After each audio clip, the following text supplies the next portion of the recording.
హన్మకొండ జిల్లా దామెర కాంగ్రెస్ ప్రజా ప్రభుత్వం కల్పిస్తున్న వసతులు డైట్ అండ్ కాస్మెటిక్ ఛార్జీల పెంపు లాంచ్ కార్యక్రమాన్ని శనివారం దామెర మండలం ఓగలాపూర్లోని సైలాన్ బాబా దర్గా సమీపంలోని మహాత్మా జ్యోతిరావు పులే తెలంగాణ బీసీ సంక్షేమ గురుకుల పాఠశాల కళాశాల యందు పరకాల ఎమ్మెల్యే రేవూరి ప్రకాష్ రెడ్డి ప్రారంభించారు. నూతన డైట్ కాస్మెటిక్లకు సంబంధించిన మెనూ ఎమ్మెల్యే ఆవిష్కరించారు.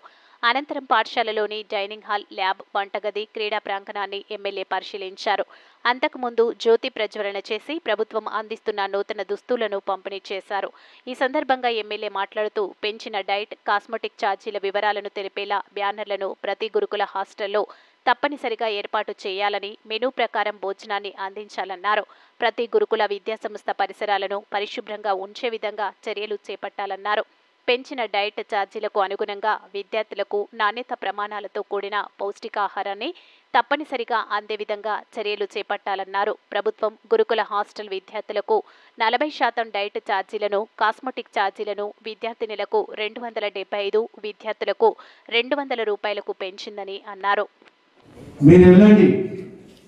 పేరెంట్స్ తోటి మాట్లాడండి, పిల్లలతోటి మాట్లాడండి, పిల్లలను మాట్లాడించండి, పేరెంట్స్ కూడా మాట్లాడించండి, వాస్తవాలు తెలుసుకోండి.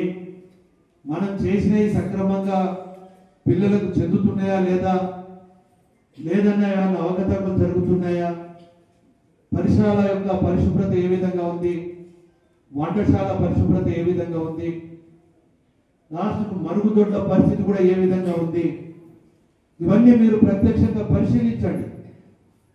గత ప్రభుత్వానికి ఇప్పటికేమన్నా వ్యత్యాసము పిల్లలు గుర్తిస్తున్నారా లేదా, వాళ్ళ పేరెంట్స్ తల్లిదండ్రులు కూడా గుర్తిస్తున్నారా లేదా, ఏదైనా లోపాలు ఉంటే కూడా తెలుసుకొని మనం సరిదిద్దుకుందాం. మనది ప్రజాపాలన, ఇది ప్రజల ప్రభుత్వం. అందులోంచి ప్రజల ద్వారానే మనము ఎవరైతే లబ్ధి పొందుతున్నారో లేదా ఎవరైతే భాగస్వామ్యం ఉన్నదో వాళ్ళ ద్వారానే మనం సమాచారం తెలుసుకొని ఏమైనా లోటుపాట్లు ఉన్నా కూడా మనం సరిదిద్దుదాం అని చెప్పడం జరిగిందనే విషయాన్ని కూడా ప్రధానంగా పేరెంట్స్ అయితే మీరు టీవీలు చూస్తున్నారు, పత్రికలు చదువుతున్నారు. ఇవాళ పేరెంట్స్ని కూడా పిలిచి ఇవాళ భోజనం పేరెంట్స్ పిల్లలకు కలిసి భోజనం చేయాలి అన్నాం. బ్యాచులర్ వైజ్ అయినా మంచిదే. నేను ప్రిన్సిపల్ గారిని మీరు బయట టెంట్ వేసారు, బయట టెంట్ వద్దు పెట్టండి. వాళ్ళ పిల్ల పక్కకు వాళ్ళ తల్లి వచ్చినా తండ్రి వచ్చినా కూర్చుని పెట్టండి. వాళ్ళు తింటా అంటే వాళ్ళే ఎంక్వైరీ చేస్తారు, బిడ్డ ఇవాళ మేము వచ్చినామని పెట్టి ఇలా తిండి లేకుండా రోజు ఇలాంటి తిండే పెడుతున్నారా, మరి ఏ విధమైన ఉందని చెప్పి వాళ్ళకి అడిగే అవకాశాన్ని కూడా మనము కల్పించవలసిన అవసరం ఉంది.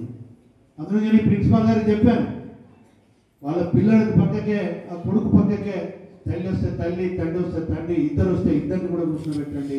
ఎవరికుంటే మేనమామను, చిన్న ఆయన, పెద్ద ఆయన ఎవరిని వచ్చినా కూడా కూర్చుని పెట్టండి. ఇది రాజకీయ దృక్పథంతో మాట్లాడడం లేదు. అంటే బాధ్యతగా ప్రభుత్వం ఏ విధంగా పనిచేస్తుంది అనేది మీరు గుర్తించాలనేదే మా యొక్క ఆలోచన. ప్రతిపక్షాలు ఎన్నైనా మాట్లాడతాయి, కానీ మాకు న్యాయ నిర్ణేతలు కానీ మా యొక్క అధికారం ఎవరు అంటే ప్రజలు,